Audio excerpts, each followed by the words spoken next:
I'm Louise Hartung, and today we're going to be interviewing, having a conversation with the three daughters of Al and Ida Lehikoinen. This is a really unusual interview because we have so many documents, and we call them primary sources, meaning that they were actually created by Al himself. So we're going to hear from memoir that he wrote describing his early life. There are pictures that we're going to be including from Finnish American Heritage Center at Finlandia University that he had donated to the university. Actually, it turns out to be 6 pages of donations, so we're going to be including some of those things. In 2001, Al was the presenter at the Finnish American Historical Society Independence Day program here at the Finnish Center, and he spoke about the three rifles that were used in the Winter War and Continuation War and War in Lapland. And he had, I tape recorded that, and then it's been transferred to CD, and some of that's going to be included when we discuss that. So there'll be his own voice describing those rifles. Also, there's a very detailed interview that Dave Mecke did for Finnish American Reporter in 2014, and we're going to be including some of that. So we have 3 daughters explaining his life and these primary sources by himself, created by himself, and it's going to be a complicated and very interesting and very significant interview. Because there are 3 of them, I'm going to step out of the picture and you'll hear my voice, but I'm going to be at the other end of the table so that we can be focusing on Helen and Carol and Janet. Well, I'm Louise Hartung back again. I mentioned some of the interesting points that were making this interview very fruitful and complex. We're at the Finnish Center Association in Farmington Hills, Michigan, and today is May 15th, 2019. We're going to be talking about the life of Al Lehikoinen, his wife Ida, with 3 of their daughters who I'm going to ask them to introduce themselves. So would you each tell me your name and where you were born? Well, my name is Helen Gardiner Crowe, and I am the eldest daughter of Al and Ida. I was born in 1951 in Hancock, Michigan, and I currently reside in Negaunee, Michigan. I'm Janet Grace Lehikoinen Dowd. I'm Al and Ida's second daughter. I was born in 1958 in Detroit, and I currently reside in Fowlerville, Michigan. And I'm Carol Jane Lehikoinen Stratton. I was born in Detroit in 1960, and I currently reside in Wilmore, Kentucky. Thank you very much. Now, you gave a lot of information that we could understand about your father and mother through the grandparents. So could you tell me a little bit about, so that we'll understand how your father got here, where did the grandparents live? And they were back and forth between Finland and United States. So where did they live and when did they come the first time? Well, our grandfather, Pekka Lehikoinen, first came to the United States in 1911 when he was 20. And he had brothers who had actually preceded him, as many immigrant families did. There were some who would pave the way and others would follow, and he was one of those. They established a barber shop in Pittsburgh, Pennsylvania that was successful, and then he returned to Finland. He had a long time love, and they came back to the United States. They married in 1913, and their first child was born. Our Tati Erma was born in Pittsburgh, and he was a successful barber there. He worked with his brother, Antti, so they were Barber Pete and Andy. And they lived in the thriving city of Pittsburgh. And at the cusp of World War I, our grandfather was asked to enlist as a barber to the troops, but he declined. And his marriage and the birth of his daughter enabled him to sort of dodge that and step aside from that. He returned to Finland after he had saved sufficient funds to purchase a farm. And our grandmother was expecting my father. And so those were two precipitating things that brought them back to Finland, where my father was born.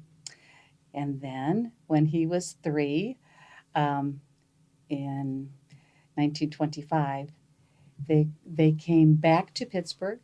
The barber shop that they had previously owned was still available, and they took up residence and shop there. And my father spent his formative years, his primary school years, until age 11, living as an American in Pittsburgh. And then what transpired that your grandfather sent your grandmother and the children back to Finland, and when was that? It would have been in the 30s, and it was the time of considerable upheaval in the United States at that time, with gangsters and organized crime stuff going on. And my grandmother was nervous about raising children in those circumstances, so I think she wanted to pack the bags, take the kids back to Finland, to the farm, where it was safer for her. However, my grandfather's business was successful, and so that he needed to keep it to provide monetary support for the family. So the family split up. Grandpa would send money back to support the family, and Grandma was happier raising the kids there in Finland. And how old was your father when he went back to Finland this time? He was 11. He was 11 at that time. Mm-hmm. By the way, did he ever become a U.S. citizen? Yes, he did. And the year of his citizenship? Well, the year of his citizenship was the year that he married our mother. Okay. So it would have been 1950, right? Yeah. 50, yeah. 50. Well, that's the year he married Mom, yeah. Yeah. And then he was in Finland, and what brought him back to the U.S. again?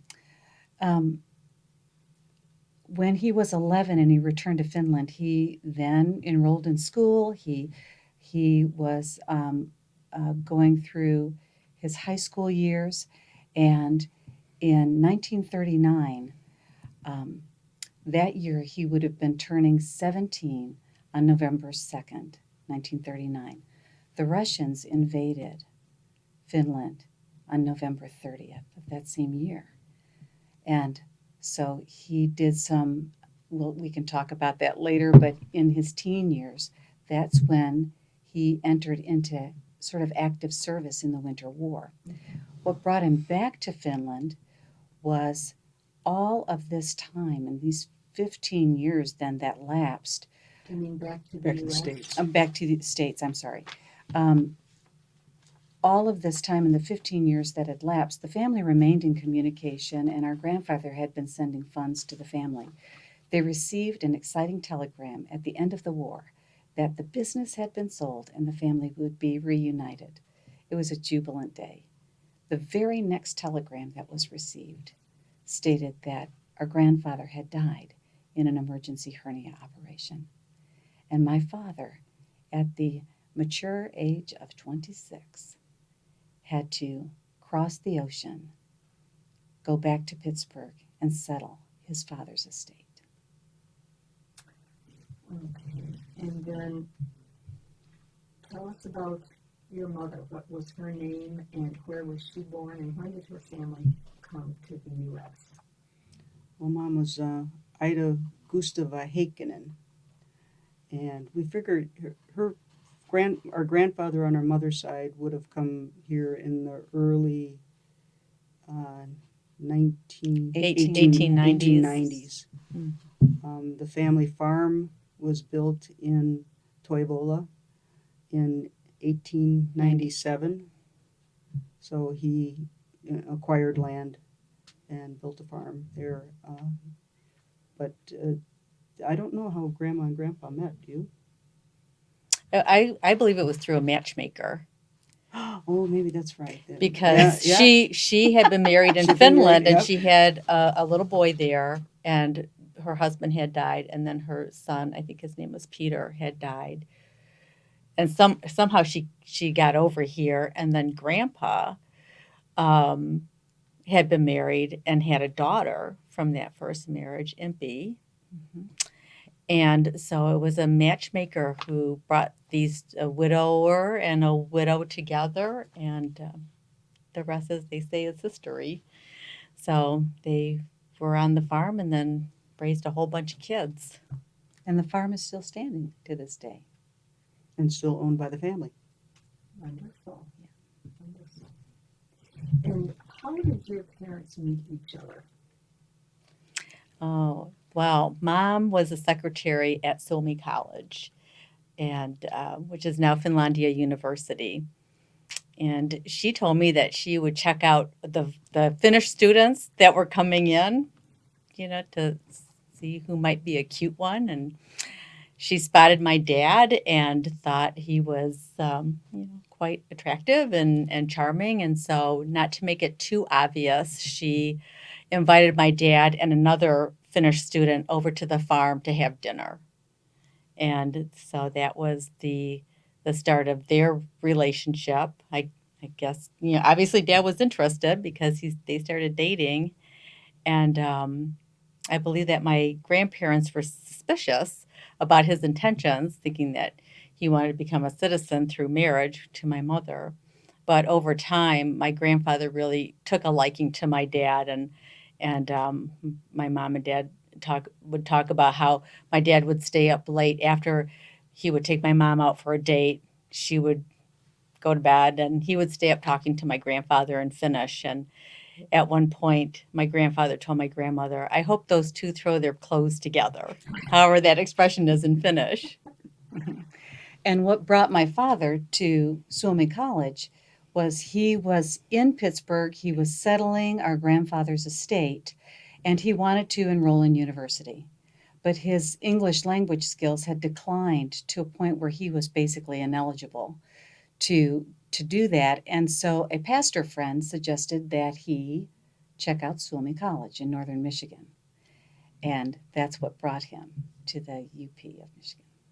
I don't know that when he met Mom, though, he was still a student per se. He may have been a student at that point at Tech, because he transferred to Michigan Tech, and then he was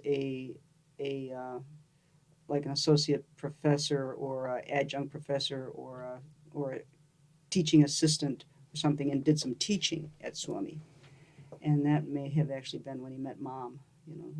She was working in the office. She was I working thought in the she office was a student at the time. and sporting with this attractive young professor type guy. But I know he did some teaching at Suomi. Now, let's go back to at the time the Winter War began, and you had mentioned, and you have a picture of his glider pilot's license. How did he happen to have this interest in aviation, and where did he do this gliding training? Was it in Finland? Yes, it was in Finland, and I think it was just that attraction that a boy has for aviation, and he took took it upon himself to go to glider pilot school, and he did all the groundwork that he needed to do, and uh, he was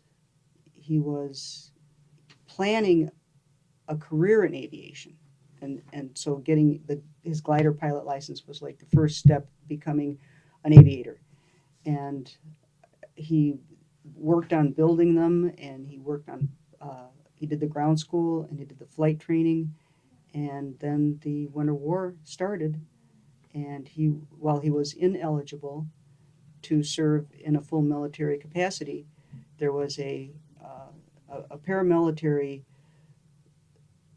structure where boys of that age could participate, and they served as watchdogs along the more rural areas, and watching bridges and watching fields for encroachment of Russians, and it would help move supplies and do things like that. So they weren't formal military participants, but they played an active role.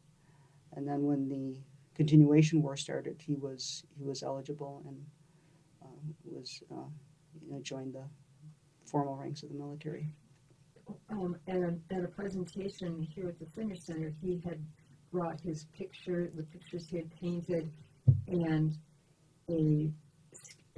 his skis, and I don't know if it was an actual uniform, but was he in the ski troops when he was in this adjunct military for the young men, or was that when he was in the Continuation War? I think that would be when he was in the Continuation War.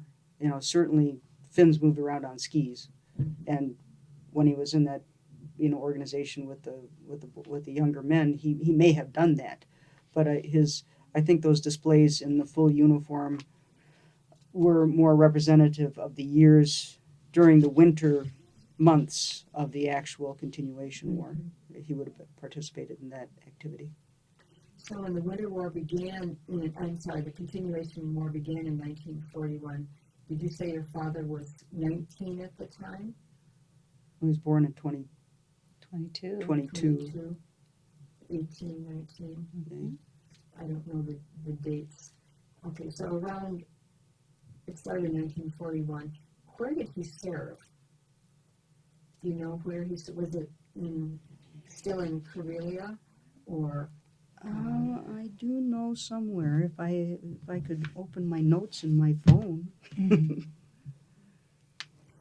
The reason I ask is that some of our other interviewees have said that they were not allowed to tell at that time their family. They couldn't write letters to their family and say where they were. All the mail would go through a military post box kind of thing. So the person receiving the letter wouldn't know by a postmark where it came from, and the soldiers were not allowed to say in their letters where they were.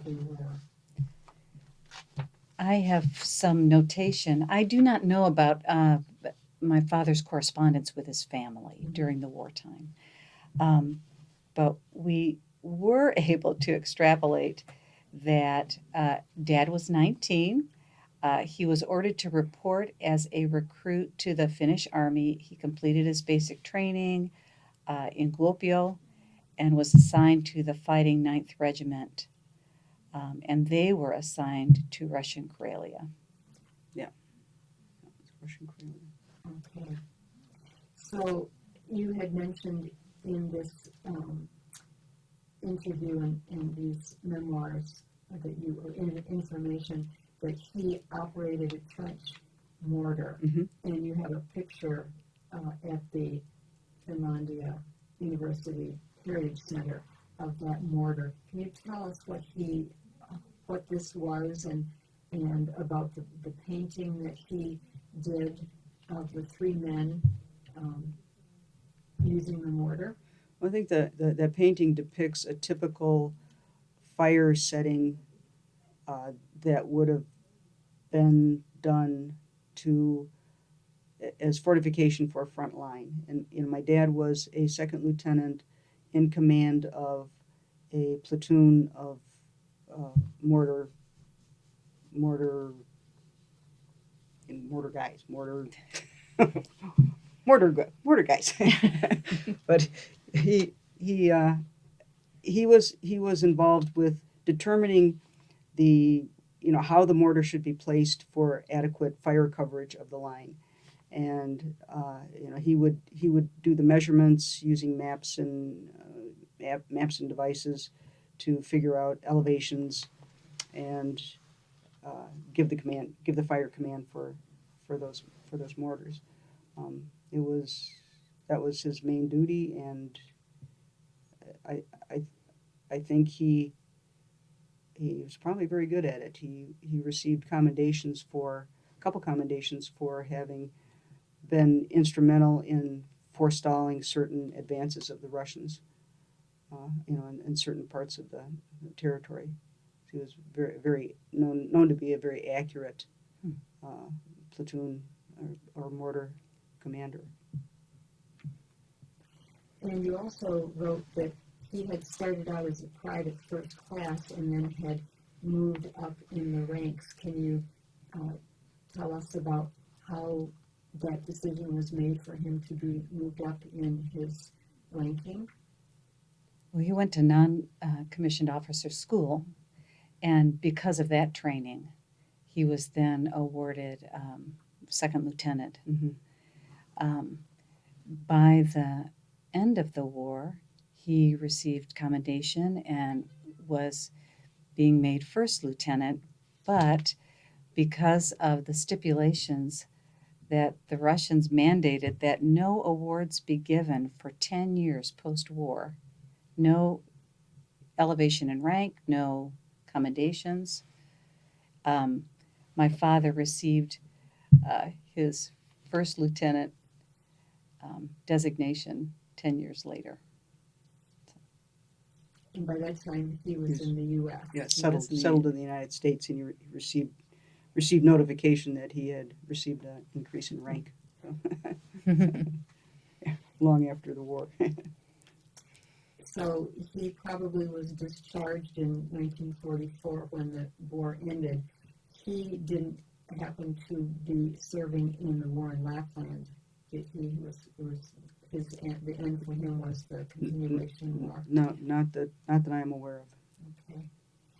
So after that, you said that he came back here in 1946, and the article that you have there, Helen, from Finished American Reporter, that reporter Dave Mackey did of him, has really significant questions, and I thought that those would be some things we should include in your interview. Now, I thought it was really interesting that he has so many things, so many artifacts and so many documents. How did he happen to acquire this huge, it's actually 6 pages of items that he donated. Why did he have so many things? I don't think it was uncommon for soldiers serving in any conflict to bring home souvenirs from the war. Things. It's such an intense time in their lives, and I think my dad had a sense of the gravitas of the war, and then the sense of history and his participation in it, even though he was not one to beat his chest or talk detail. We certainly are aware of his participation, but not not in a way that we fully understood the impact on him. And then things that were of significance, that things that he made while he was a soldier in the trenches, and certainly his medals and the paper documentation. He was a saver of paper documentation. When we Yes, had to clean up his estate, we were astounded at the volume of materials that my dad had. He always respected the written word, so he had many books on the war, and was probably more a student of it than we had ever realized. So when Dad in his later years was was getting to the point where we should think forward about what to do with these materials. It occurred to us that perhaps to donate it as a collection would be a greater thing to do, both to preserve it and to pass it on for study by others, and to honor the history and keep it intact. And the museum, the Heritage yeah, Center. the Finnish American Heritage Center was the perfect home for that, and they were willing to take those materials on and then keep them safe and sound, rather than becoming scattered to the wind as they would have. It would have happened. No one would take all the materials and treasure them and secure them and keep them safe from deterioration. So The paintings that he did he do those in his later years, or did he paint those scenes from the war right after the war? What's the story behind the paintings? in his later years, he always dabbled in painting, and he dabbled in oils a lot when he was younger. But when he retired, he really picked up the paintbrush and started putting it to canvas, and that's when he turned out quite a volume of paintings, both war related and just all sorts of subjects, scenery, people, a variety of things. But I think some of those paintings were from his memory. It's just that certain memories for him were like crystal clear snapshots, and those were some of the paintings that he made. And then others he took inspiration from photographs that he had made from the war. So I think they're a good representation of what he experienced. Several months ago, I was over at Tapiola Village, which is senior citizen housing. And I opened a door, and there's a picture of Al Lehikoinen. So He's everywhere. They're everywhere. Yes. Yes, and I remember coming to your house one time. We had a jam session, Sotiniakat, which your father named our music. We had a jam session at your house, and he took us down to the basement and showed us a lot of paintings, and I didn't know where they came from in terms of in his life, but that would have been after 1997, because that's when we started getting together as musicians. Right. And he painted up until close to death. Mm-hmm. I mean, one of my last visits with him, we dabbled in some pencil watercolors, together, just for enjoyment. But I have a small painting that he did when he was in his 90s. So it was. Yeah, he actually got pretty skilled with watercolors Mhm, too, because I've got some of those displayed at home. So, yeah. And what year did each of your parents pass? Mom passed on Thanksgiving Day, November 28th, 2002. And Dad graduated to heaven on June 28th, 2015. So he had, was that a suggestion from you to him that the artifacts be kept as a collection? And then he liked that idea because of the educational value Yes, that it would yes. have? I didn't think it was appropriate to not get his blessing for that. I mean, it's something that we could have done after his passing, but I thought would be more personally significant to him, and it would be better for us to have his blessing to do that and gift those things away, and we did that. And the chain of events from that conversation with Dad about what to do with this large catalog of primary source artifacts. I mean, it was just really something. As you said, it's multiple pages, and that it was such a beautiful fit for the museum because they had a gap in historic content of that nature. So it sort of filled this void for them. But the wonderful catalyst for that conversation and the donation and fitting the bill for them then fostered this conversation that Dave Mackey wanted and enabled Helen to sit down with Dad, who had sustained a stroke, and the conversation was halting and slow, but she was able to extrapolate from him these details about the war that had remained locked in him for so many years, decades. And it sort of gave him the opportunity, the purpose, the permission to unpack both the burden of the war and the transformative process that occurred in him because of it. And so we are grateful because now we know the story. Getting back to the pictures that you wanted to include from his collection, maybe you can tell me a little bit about each of those that you wanted to include and why. One was the knife sheath that he had made. Well, that was very interesting. In the downtimes in the trenches, young men have to find things to do, and they tended to be creative. And my dad brought back this aluminum buco sheath that he made. He handmade it out of a piece of scrap aluminum from, I think it was from a aircraft fuselage, something like that. And he engraved it using a nail, and etched in the year and did all this kind of filigree work on it, and it had a picture of a babe in a bikini. It would be typical, boys will be boys. typical of a young man of that age. And so I think it's a fun.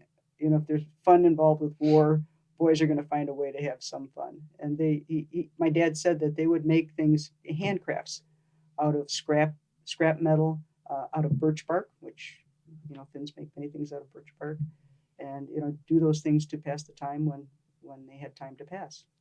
Yes, and this is the second interview and then there's another man here at the Finnish Center who's told me about his father that also had made sheaths for his knife. Mm-hmm. And of course, the irony of this and the victory of it, they shot down the Russian plane, and then what did they do? Oh, they used the aluminum from it to make some kind of handicraft. Sure.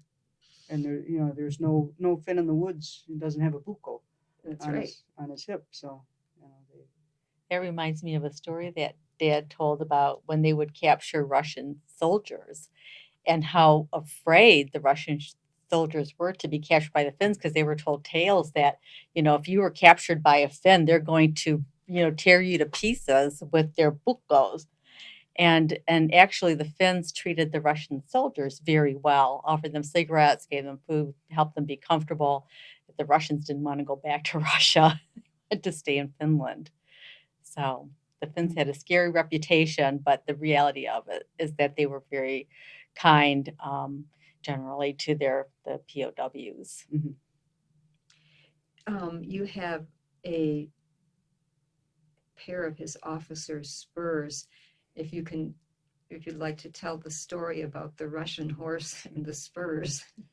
Well, because Dad was an officer, he was given cavalry training, or horsemanship training, and was assigned a horse to ride when it was available and not being used for other military purposes, because you have to remember those early years, horses were still used to move materials in wagons and to move cannon and to move artillery, and not just men. But when he had a horse available, he could ride it, and there were meetings to be done in other parts of the area, and he was supposed to meet with his superior officers one afternoon, and he went to get his horse, and his horse was not available. It was being used for other purposes, and the groom, or the guy who was taking care of the horses, said, "Well, the only horse we have available is this Russian horse." And my dad said, "Well, it's a horse. I'll take the horse. I have to go to the meeting." So Dad was all spiffed up in his uniform, and he mounts this horse and takes off down the road to go to this meeting.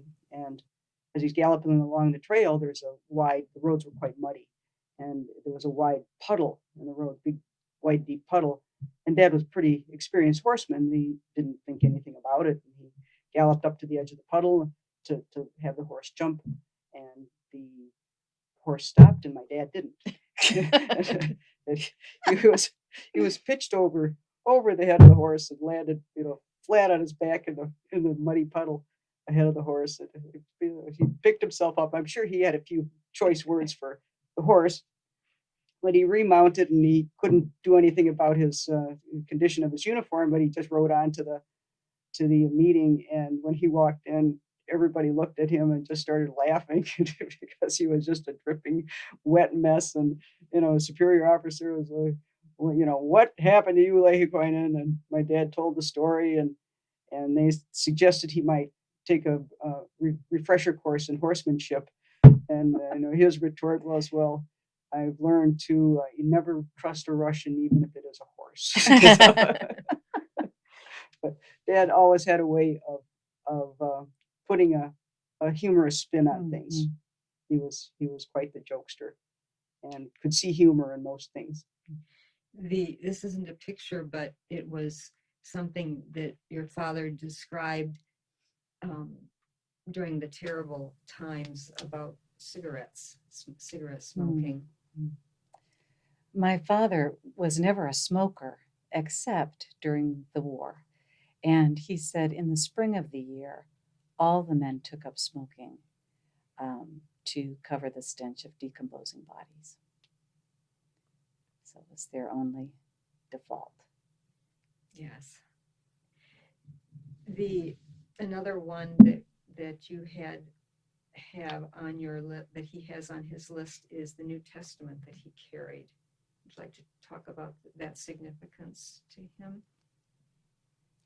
Oh, my father was always a man of faith, and he carried that small New Testament with him. It was a small tome in his pocket for the duration of his service, and kept it with him, for the remainder of his life. And I think my sisters can speak to Dad's strong faith in God. Absolutely.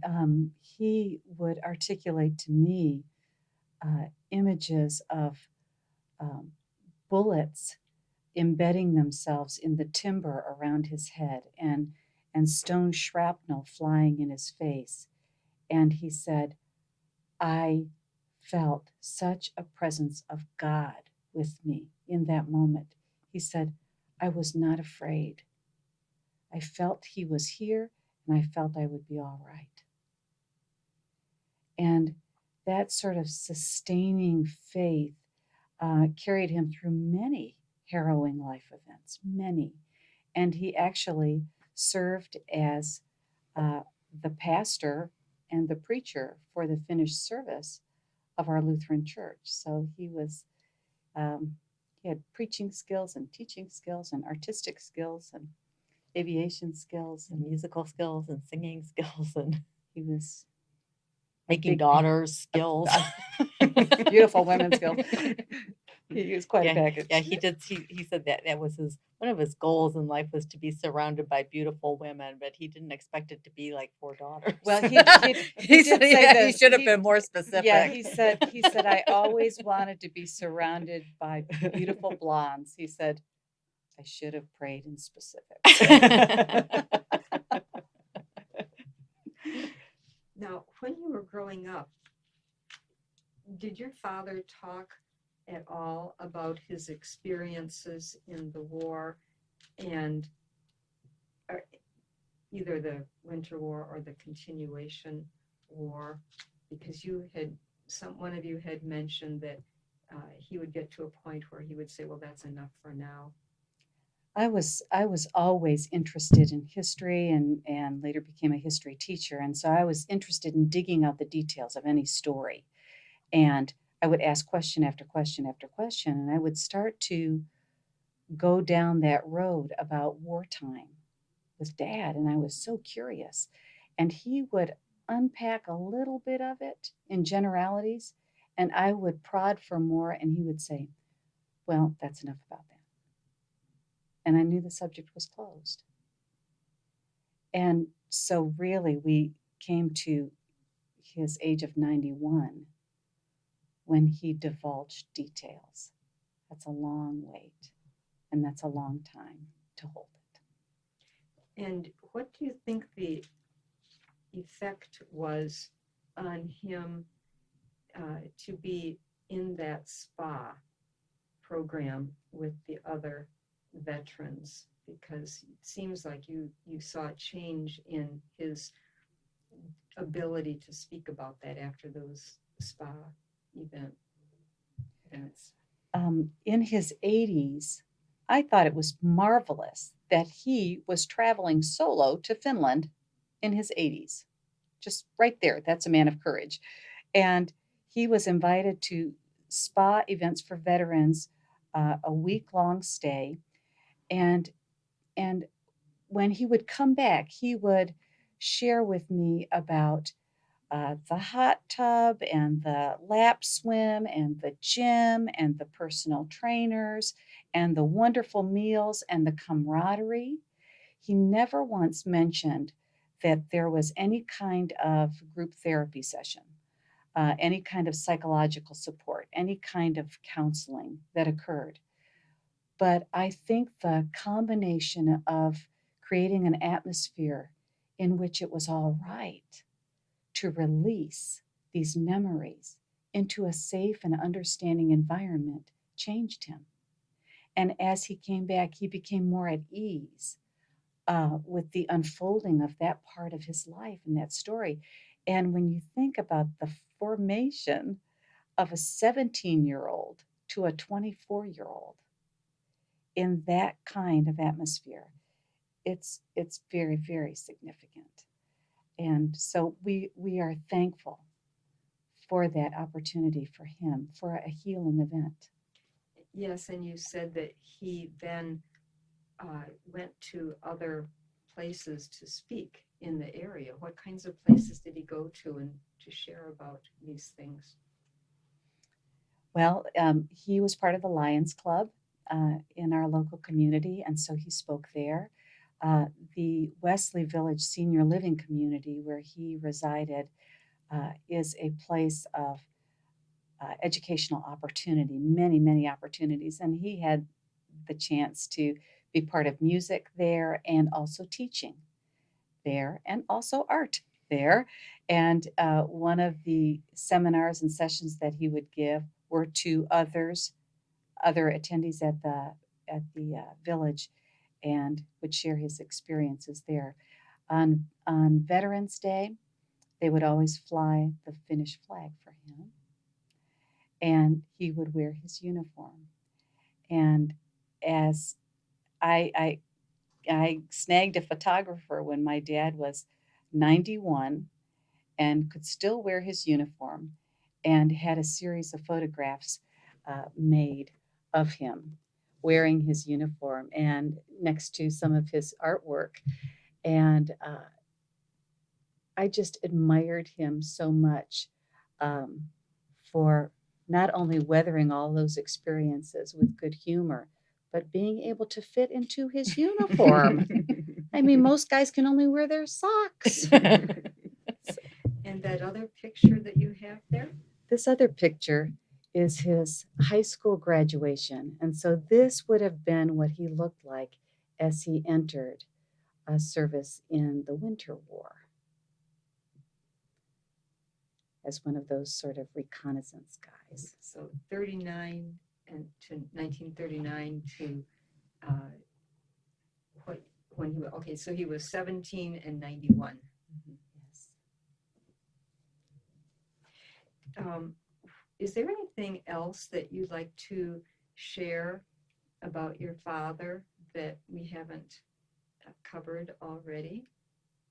One of the most compelling stories that my father shared with me was that there was a season, and it's complex, but we can read about it in Finnish history and in American history, that at the beginning of the Continuation War, Finland was an ally with Germany because we were enemies of Russia.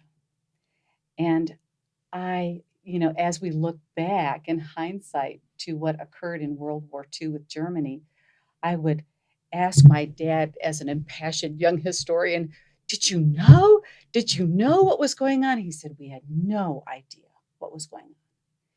And then he said, there were actually SS troops or SS officers who would come over and recruit Finnish officers.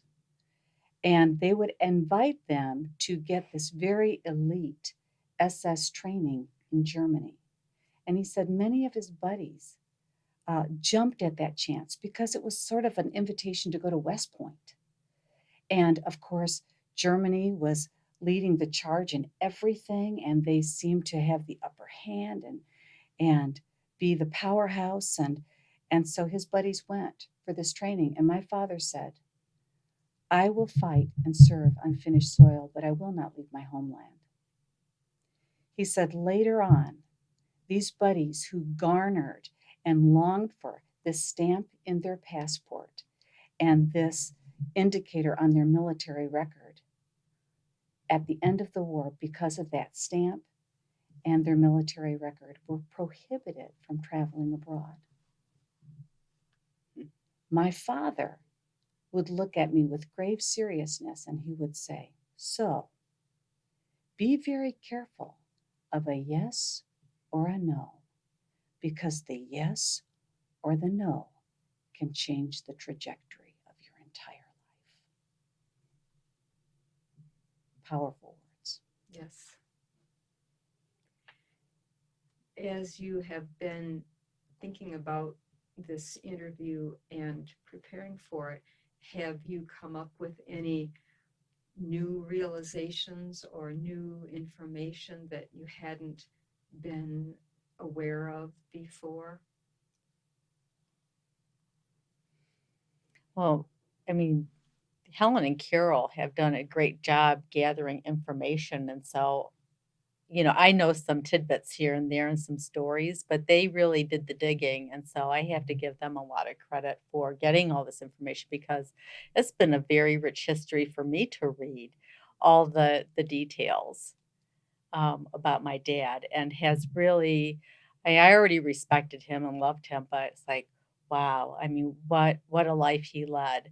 And then as a very accomplished scientist, and his career in chemical research. But then as a man of faith, he said, the more that I learn about the universe and everything that we are and everything that there is, he says, the more I believe there is a God. Yeah, he would say very simply, the deeper I go into science, the more I see of God. Mm-hmm. And I appreciated even in his later years, more senior years, when he had a very, serious and interesting and fascinating and creative and exploratory and inventive career, retiring as third in his field in the world. That's very distinguished. In his more senior years, and even after he had a substantial stroke, he maintained such a warm sense of humor and such a sense of grace and care and warmth and gratitude to every person he encountered. And for me, it was such a privilege to see the happy bounce in my dad's life continuing to 91, to 92. He passed when he was nearly 93, and he had joy to the end. And he showed us how to finish strong, how to finish well, how to be a good Finn. And it's big, but there's so much choice in there that we get to make, and he made good choices. We hope we can do the same. Mm-hmm. Have you shared your parents' lives with your own children, nieces, nephews? Do they know about this? Fortunately, I lived in close proximity to my parents, and so my kids were able to spend a lot of time with their grandparents, my mom and dad, and so they know a lot of this, not to this extent, but certainly this is a legacy that will be shared with them. But my one of my daughters did do a report on the Winter War and interviewed my dad, for a school project, and that was very meaningful to her. So I don't know about you guys. Yeah, I think our children are aware. My children are aware of his service and of his achievement, and I was grateful to have my parents' last years in close proximity to me, um, and they had opportunities to visit with their papa frequently, and to see what he was up to, and to see him still on the go and making a difference. Um, I think the the content of the war for my children anyway is less important than the character of his person, and that's the guy with whom they connected. That was their papa. Oh, they love Papa. Yeah, all the kids love Papa.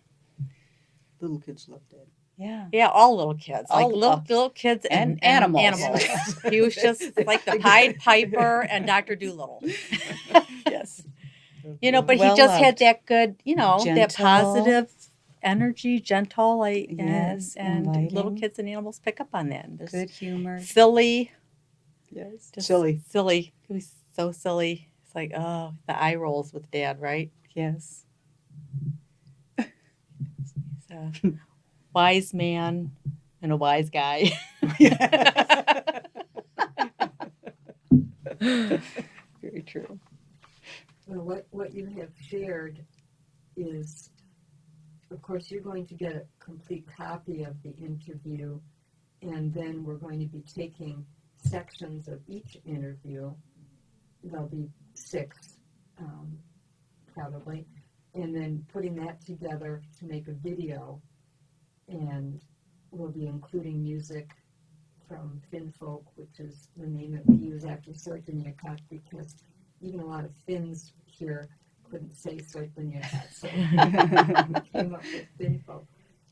And then we're going to be showing this at the FinFest USA 2019 with the goal of inspiring other people to go back to their communities and do the same, whatever it is, whatever should be preserved, to do it. And then by having this as an example, we'll be showing how we did it. And maybe people can get some information about getting started and doing their own preservation, historical preservation. So It's a rich heritage and a rich legacy, and it's that people are explore it. They're enriched by it, and yes, I think it's interesting that like Ancestry.com, the DNA analysis is so interesting to people now, and it's kind of a segue. And as generations go on and people become further from their roots, and I was thinking, well, gee, I'll do the DNA analysis thing. What's going to come back thin? How boring is that? but the truth is, it's not boring at all. It's every culture and every people has an amazing and rich heritage. well, you have helped to preserve that for your parents, and thank you very much for being a part of this whole process. Louise, thank you for making a resource that's going to be accessible and educational for others. We are grateful. Thank you, for pulling this all together. Yeah, Well, Glenn Dad, already has space saved in the cloud, so it will, the video and the individual interviews will be there so that people will be able to access them for free whenever and wherever. Wow, that's fantastic. My dad would be pleased. I'm not sure about Mom.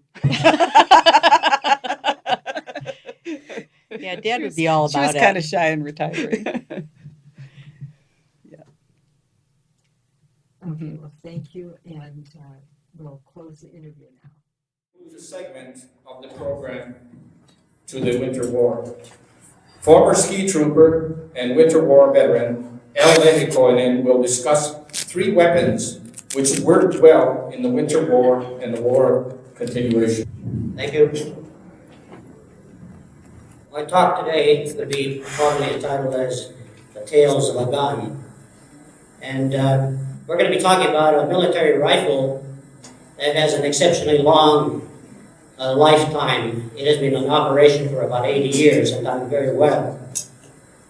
This tale starts with going back all the way to Peter the First, or Peter the Great, who was the Tsar of Russia and later the Emperor from 1682 to 1725.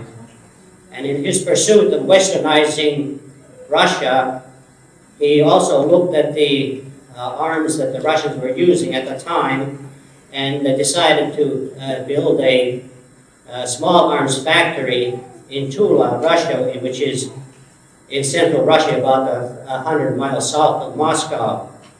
And he wanted to keep up the small arms development and manufacturing, keep up with the Western world.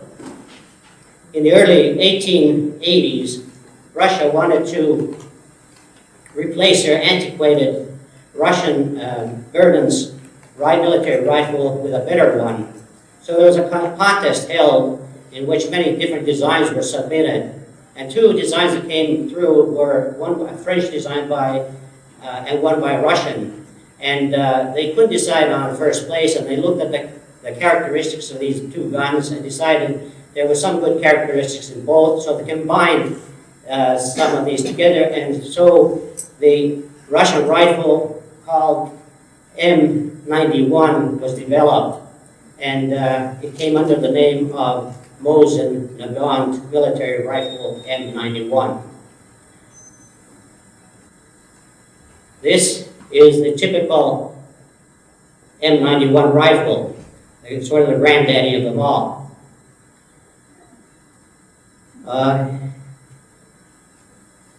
The general background of it is, we want to give statistics. The overall length of the bayonet is 51 inches, bore, barrel length 31.5 inches with a 4-groove right-handed twist, weight about 9 pounds.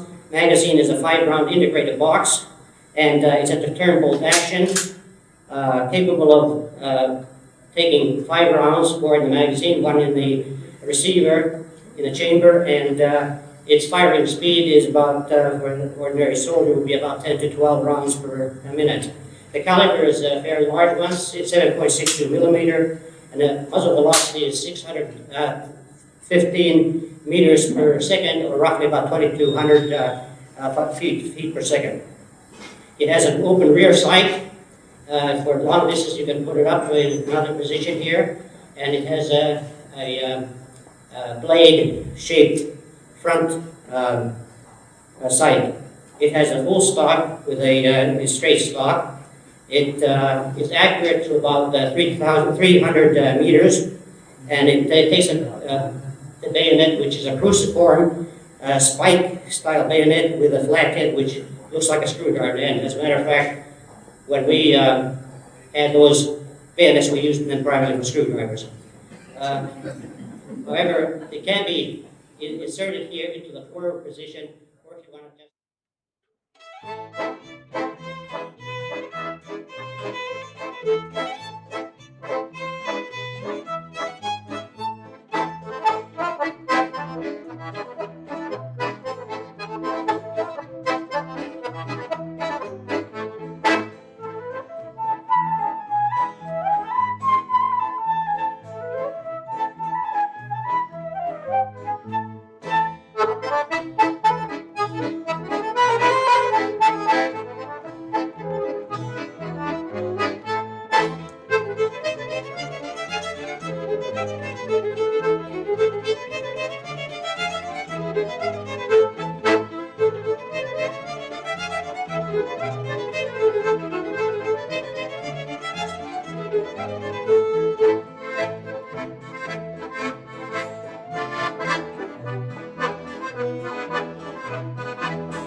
Thank you.